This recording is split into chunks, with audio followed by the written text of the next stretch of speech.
nag-spread ako ng happiness sa kanila, okay na. Wow, very well said. Miss Marian, you know what? Sabi nga nila, #blessed. You've got a loving family, you have box office success, you've got endorsements here and there. How are you feeling that you're now also part of I Am Worldwide? To be honest, sabi ko talaga sa kanila, can you just give me 1 month? I want to try the product first. Oh. Yun talaga yung sinabi ko sa kanila. At sabi ko talaga, gusto kong subukan yung produkto para ako mismo, in time na may press con ako, masabi ko talaga yung totoong na-experience ko.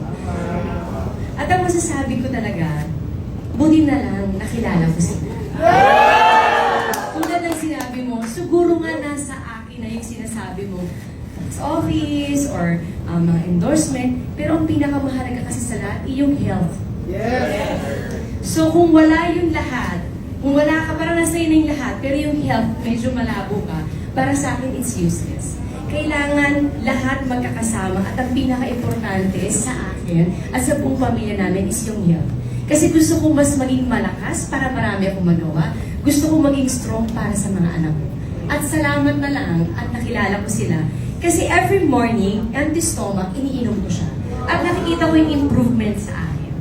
At yung trabaho ko ay hindi namin alam kung anong oras ako makakauwi ng bahay. Pero one thing is for sure, bago mo ipikit ang mata ko, iinom muna ako ng barley bago ako umalis. At masasabi kong nakakatulong talaga siya sa akin. Kaya nung na-experience ko to, sinabi ko kay nanay, sa lola ko, at sa mama ko, kahit sila ngayon, umiinom sila nito. So sabi ko, Nay, try mo ito, tignan mo lang kung anong benepisyo makukuha mo. Kasi hanggat kaya kong alagaan yung mga mahal ko sa buhay, gagawin ko yan sa abot ng makakaya ko. Kaya lubos talaga ako. Actually, kung nagpapa-thank you sila sa akin, parang mas magpa-thank you ako. Kasi dahil sa kanila, mas lalo ko naintindihan ano ba ang magagawa o maidudulot ng barley sa katawan ng tao. At hindi lang pang akin ha, ultimong sa mga anak ko, pinapatry ko siya. Well said. Yes. So, thank you for having me. Thank you